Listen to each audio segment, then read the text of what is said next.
What keeps us healthy and happy as we go through life?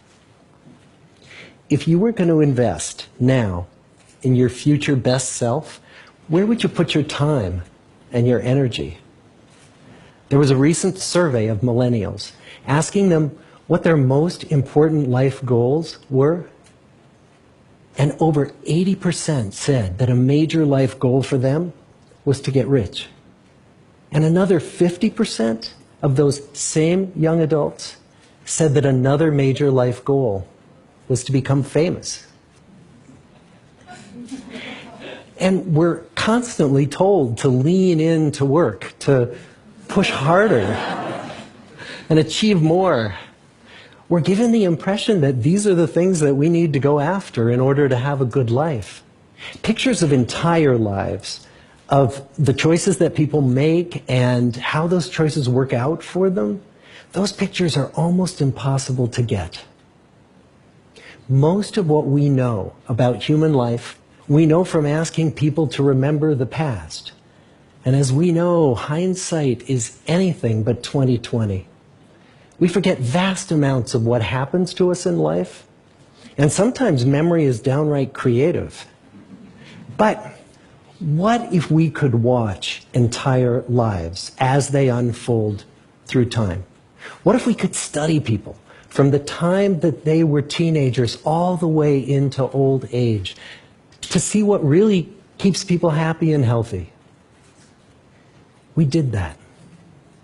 The Harvard study of adult development may be the longest study of adult life that's ever been done. For 75 years, we've tracked the lives of 724 men.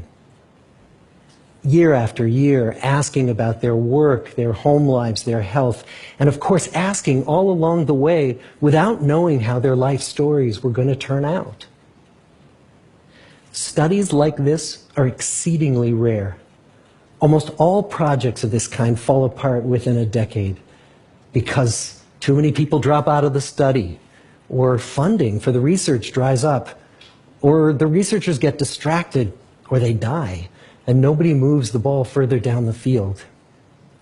But through a combination of luck and the persistence of several generations of researchers, this study has survived. About 60 of our original 724 men are still alive, still participating in the study, most of them in their 90s. And we are now beginning to study the more than 2,000 children of these men. And I'm the fourth director of the study. Since 1938, we've tracked the lives of two groups of men. The first group started in the study when they were sophomores at Harvard College. They all finished college during World War II, and then most went off to serve in the war. And the second group that we've followed was a group of boys from Boston's poorest neighborhoods. Boys who were chosen for the study specifically because they were from some of the most troubled and disadvantaged families in the Boston of the 1930s. Most lived in tenements, many without hot and cold running water. When they entered the study, all of these teenagers were interviewed, they were given medical exams. We went to their homes and we interviewed their parents. And then these teenagers grew up into adults who entered all walks of life. They became factory workers and lawyers and bricklayers and doctors, one president of the United States. Some developed alcoholism, a few developed schizophrenia. Some climbed the social ladder from the bottom all the way to the very top, and some made that journey in the opposite direction. The founders of this study would never in their wildest dreams have imagined that I would be standing here today, 75 years later, telling you that the study still continues. Every 2 years, our patient and dedicated research staff calls up our men and asks them if we can send them yet one more set of questions about their lives. Many of the inner city Boston men ask us, "Why do you keep wanting to study me? My life just isn't that interesting." The Harvard men never asked that question.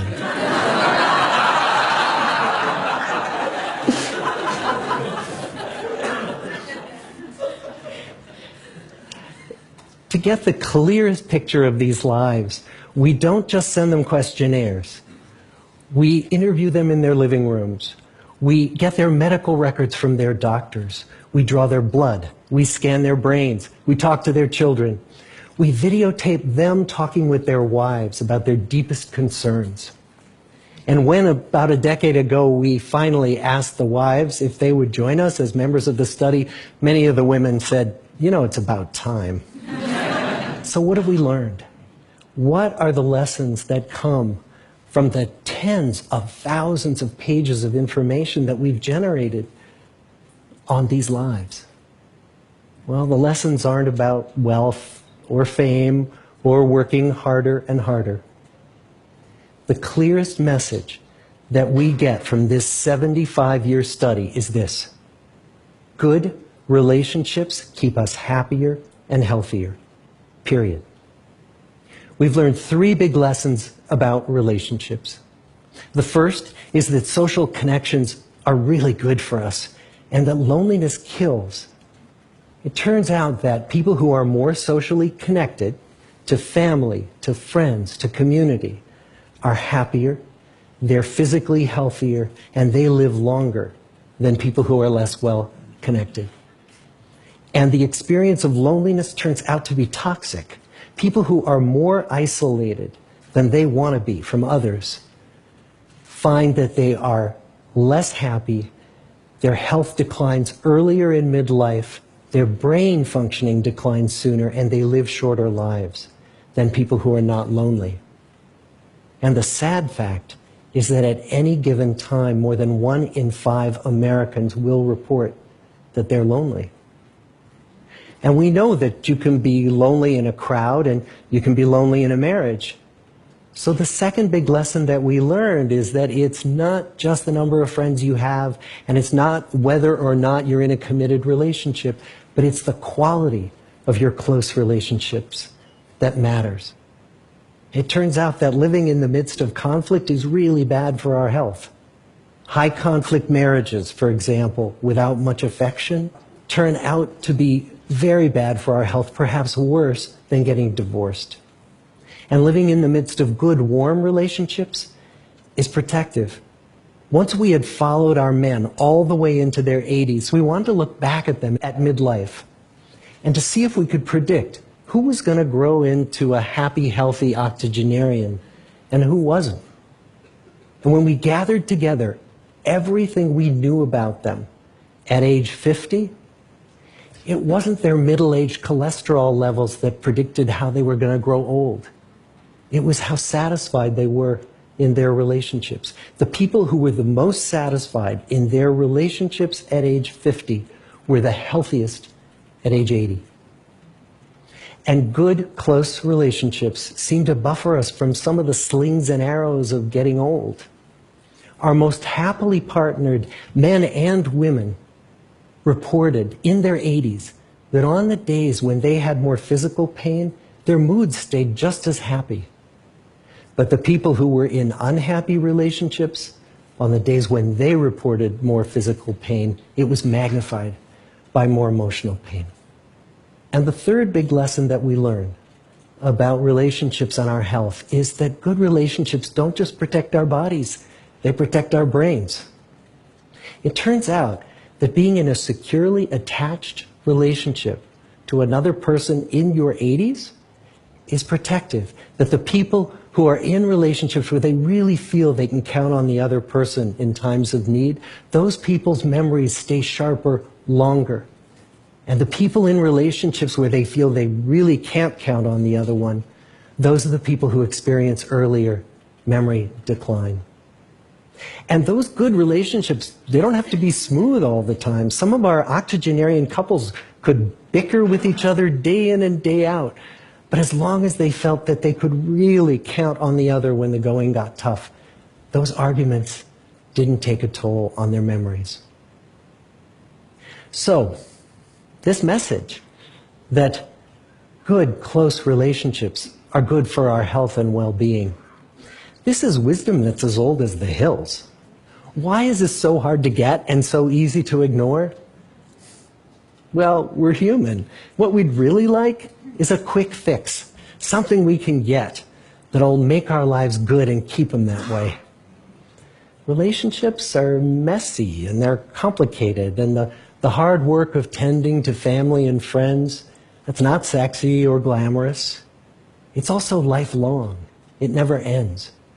The people in our 75-year study who were the happiest in retirement were the people who had actively worked to replace workmates with new playmates.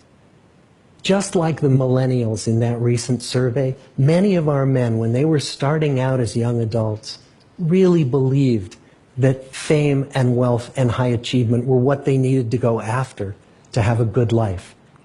But over and over these 75 years, our study has shown that the people who fared the best were the people who leaned into relationships with family, with friends, with community. So what about you? Let's say you're 25, or you're 40, or you're 60. What might leaning into relationships even look like? Well, the possibilities are practically endless. It might be something as simple as replacing screen time with people time, or livening up a stale relationship by doing something new together, long walks or date nights, or reaching out to that family member who you haven't spoken to in years, because those all too common family feuds take a terrible toll on the people who hold the grudges. I'd like to close with a quote from Mark Twain. More than a century ago, he was looking back on his life, and he wrote this: "There isn't time, so brief is life, for bickerings, apologies, heartburnings, callings to account. There is only time for loving, and but an instant, so to speak, for that. The good life is built with good relationships." Thank you.